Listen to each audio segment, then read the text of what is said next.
ಮೊನ್ನೆ. ಬಟ್ ಮಕ್ಕಳನ್ನ ಕರ್ಕೊಂಬರಕ್ಕಾಗಿಲ್ಲ. ತುಂಬಾ ನೆನಪಾಗತ್ತೆ ಅವರೊಂದು ಆ ಭಾವನೆಗಳು, ಆ ಒಡನಾಟ ಅಂಡ್ ಇಷ್ಟೊಂದು ಸಿಂಪಲ್ ಆಗಿರೋಂತ ಒಂದು ವ್ಯಕ್ತಿತ್ವ ಯಾರಲ್ಲೂ ನಾವು ನೋಡಕ್ ಆಗದೇ ಇಲ್ಲ.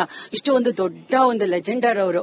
ಅವರಿಗೆ ಪದಗಳೇ ಇಲ್ಲ ಹೇಳೋದಕ್ಕೆ. ಬಟ್ ಆದ್ರೂ ಇವತ್ತಿನ ದಿನ ನಾವೆಲ್ಲ ಮೈಸೂರಲ್ಲಿ ಇವರು ಇದ್ದಾರೆ ಅನ್ನೋದು ನಮ್ಮ ಪುಣ್ಯ. ಅವ್ರು ಹೇಳ್ದಾಗೆ ನಮ್ಮೆಲ್ಲರ ಪುಣ್ಯ. ಬಟ್ ರಿಯಲಿ ತುಂಬಾ ಖುಷಿ ಆಗುತ್ತೆ. ಬಟ್ ಇವತ್ತು ಅವ್ರು ಹೋಗಿರೋದು ಒಂದು ಕೋಗಿಲೆ ಹಾಡು ನಿಂತೋದಂಗ ಆಗ್ತಾ ಇದೆ.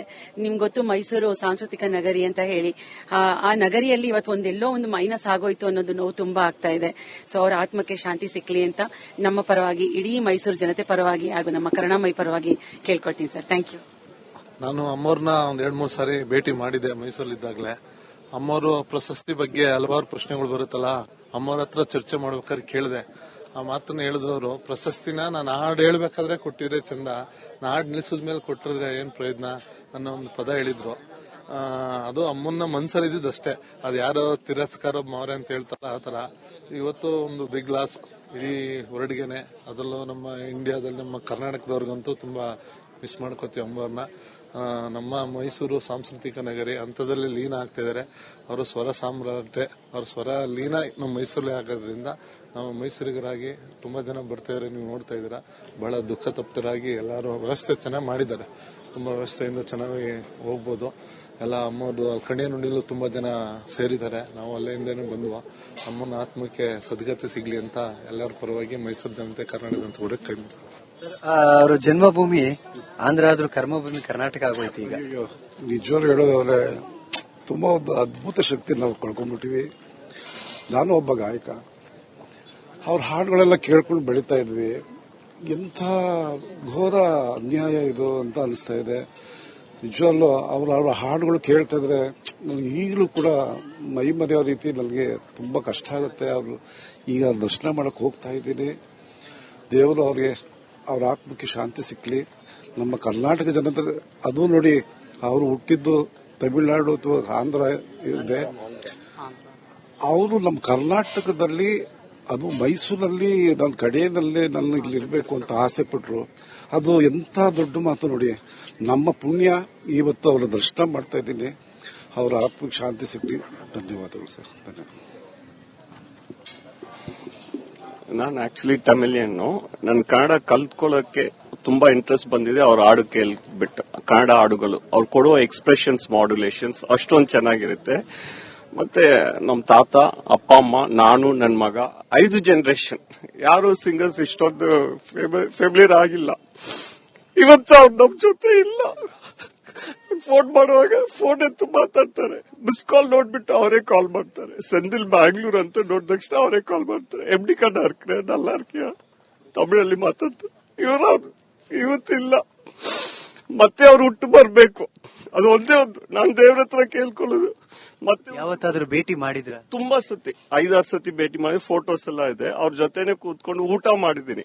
ಊಟ ಮಾಡುವಾಗನು ಅಮ್ಮ ನಿಮ್ ಪಕ್ಕ ಕೂತ್ಕೊಂಡು ಊಟ ಒಳಗಡೆ ಹೋಗ್ತಾ ಇಲ್ಲ ಅಮ್ಮ ಅಂತ ಹೇಳಿದಕ್ಕೆ ತಿನ್ನು ಅಂತ ಹೇಳ್ತಾರೆ.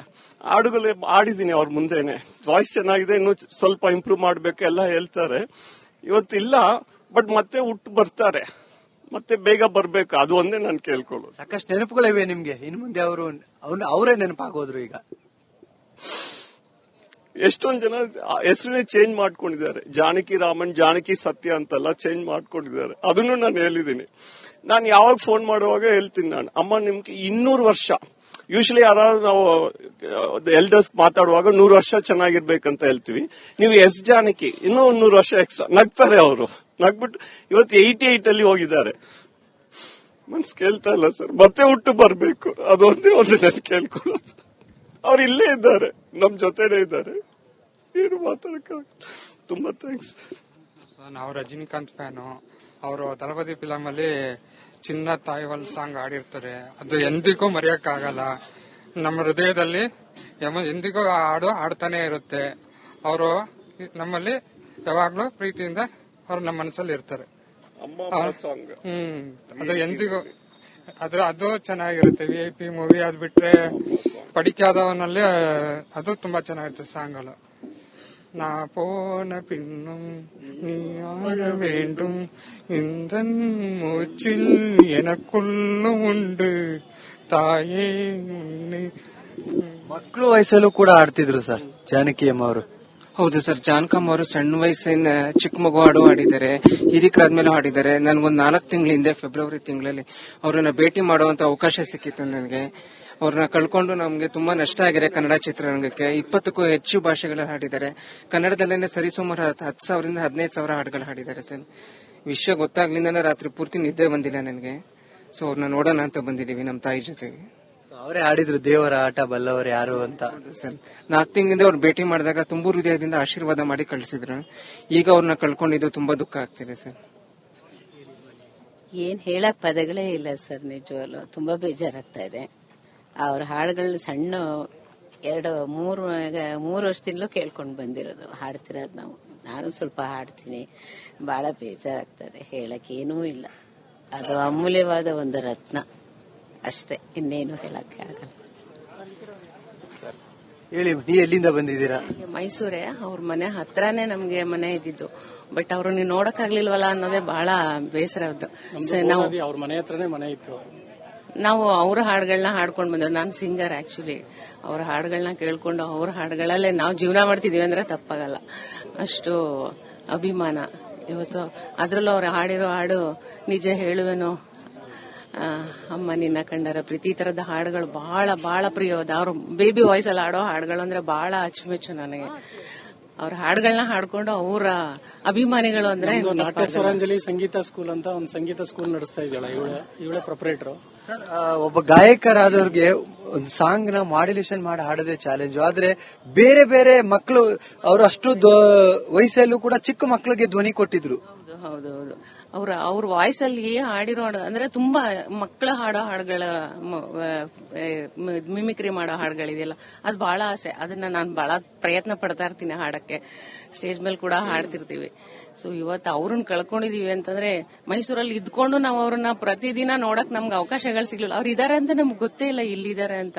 ಈಗಷ್ಟೇ ಮನೆಗೆ ಹತ್ರದಲ್ಲಿದ್ದಾರೆ, ತುಂಬಾ ವಾಕಬಲ್ ಡಿಸ್ಟೆನ್ಸ್ ಅಲ್ಲಿ ಅವ್ರು ಇದ್ರು. ಅವ್ರನ್ನ ನೋಡಕ್ಕಾಗ್ಲಿಲ್ಲ. ಈಗಷ್ಟೇ ಮನೆಗೆ ಹೋಗಿ ಬಂದ್ವಿ. ಈಗ ಜಸ್ಟ್ ತಗೊಂಡ್ ಹೋದ್ರು ಅಂತ ಅಂದ್ರು. ತುಂಬಾ ಬೇಜಾರಾಯ್ತು. ಎಸ್ ಪಿ ಬಾಲಸುಬ್ರಹ್ಮಣ್ಯ ಅವರು ಕೂಡ ಹೈದರಾಬಾದ್ ಅಲ್ಲಿ ಹುಟ್ಟಿದ್ರು ಕೂಡ. ಕರ್ನಾಟಕ ನನ್ನ ತವರು, 2ನೇ ತವರು. ನಾನು ಇನ್ನೊಂದು ಜನ್ಮ ಇದ್ರೆ ನಾನು ಕರ್ನಾಟಕದಲ್ಲಿ ಹುಟ್ಟಬೇಕು ಅಂತ ಎಷ್ಟೋ ಸಲ ಹೇಳ್ಕೊಂಡಿದ್ರು. ಇವರು ಕರ್ನಾಟಕದಲ್ಲೇ ಜೀವ ಬಿಟ್ಟು ಕರ್ನಾಟಕದಲ್ಲೇ ನನ್ನನ್ನ ಅಂತ್ಯ ಸಂಸ್ಕಾರ ಮಾಡಿ ಅನ್ನುವಂತ ಆಸೆಯನ್ನು ವ್ಯಕ್ತಪಡಿಸಿದ್ದಾರೆ. ಏನಂತಂದ್ರೆ ಬಾಲಸುಬ್ರಹ್ಮಣ್ಯಂ ಅವರು ಕೂಡ ಹೇಳ್ತಾ ಇದ್ರು, ಬಾಲಸುಬ್ರಹ್ಮಣ್ಯಂ ಅವರು ಇಂಡಸ್ಟ್ರಿಗೆ ಬಂದು ಆಡ್ಬೇಕು ಅಂತ ಫಸ್ಟ್ ಹೇಳಿದ್ದೆ ಅಮ್ಮ ಅಂತ. ಅವ್ರು ಬಂದು ಇಂಡಸ್ಟ್ರಿಗೆ ಬರಕ್ ಕಾರಣ ಜಾನಕಿ ಅಮ್ಮ ಅವರು. ಅಂದ್ರೆ ಯಾವ್ದೋ ಸ್ಕೂಲ್ ಫಂಕ್ಷನ್ ಅಲ್ಲಿ ಬಾಲಸುಬ್ರಹ್ಮಣ್ಯಂ ಅವರು ಚಿಕ್ಕವರಾಗಿದ್ದಾಗ ಆಡಿದಾಗ ಇವ್ರು ಆ ಫಂಕ್ಷನ್ ಗೆ ಚೀಫ್ ಗೆಸ್ಟ್ ಆಗಿ ಹೋಗಿದ್ರಂತೆ.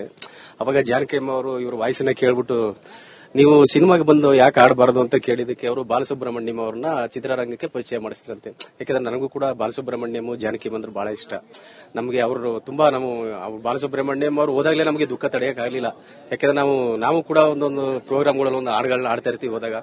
ಆದ್ರೆ ಅವ್ರ ನೆನಪುಗಳು ಇವತ್ತು ನಮ್ಮ ಇಂಥ ಪುಣ್ಯಾತ್ಮರನ್ನ ನೋಡೋ ಸೌಭಾಗ್ಯ ನಮಗೆ ಸಿಗ್ತಾ ಇದೆಯಲ್ಲ, ಅದೇ ನಮ್ಮ ಸೌಭಾಗ್ಯ. ಯಾಕಂದ್ರೆ ಇವರು ಹುಟ್ಟಿದಂತ ಒಂದು ಇದರಲ್ಲಿ ನಾವು ಹುಟ್ಟಿದೀವಲ್ಲ, ಅದು ಬಹಳ. ಇಡೀ ವಿಶ್ವ ಇವರ ಹಾಡನ್ನ ಕೇಳಿದೆ. ಇವತ್ತು ಮೈಸೂರಿಗೆ ಅವರು ಸ್ವಂತ ಆಗಿದ್ದಾರೆ. ಮೈಸೂರಿನವರಾಗಿ ನೀವು ಎಷ್ಟು ಖುಷಿ ಪಡ್ತೀರಾ? ಒಂದ್ ಕಡೆ ಖುಷಿನೂ ಇದೆ, ಮತ್ತೊಂದ್ ಕಡೆ ಅವ್ರಿಲ್ಲ ಅನ್ನುವಂತ ನೋವು ಇದೆ. ಆದ್ರೂ ನಮಗೆ ಭಾರಿ ಖುಷಿಯಾಗಿದೆ ಸರ್. ಆದ್ರೆ ಚಿತ್ರರಂಗದಲ್ಲಿ ಇವತ್ತು ಒಂದು ರತ್ನನ ಕಳ್ಕೊಂಡಿದೀವಿ. ಆದ್ರೆ ಇವರು ಎಲ್ಲಾ ಭಾಷೆಯಲ್ಲೂ ಹಾಡಿರೋದು ಮತ್ತೆ ಜನಪ್ರಿಯವಾದ ಒಂದು ಹಾಡುಗಳನ್ನ ಹಿಂದಿನಿಂದನೂ ನಾನು ಕೇಳ್ತಾ ಬಂದಿದ್ದೀನಿ. ನನಗೆ ಇವರ ಹಳೆ ಹಾಡುಗಳು ಅಂತಂದ್ರೆ ತುಂಬಾ ಇಷ್ಟ ನಮಗೆ. ಇದ್ದದ್ರಲ್ಲಿ ಕನ್ನಡದಲ್ಲಂತೂ ತುಂಬಾ ಚೆನ್ನಾಗಿ ಆಡಿದ್ದಾರೆ. ಅದಕ್ಕೆ ನಾವು ಭಾರಿ ದುಃಖ ಮಾಡ್ತಿದ್ದೇವೆ.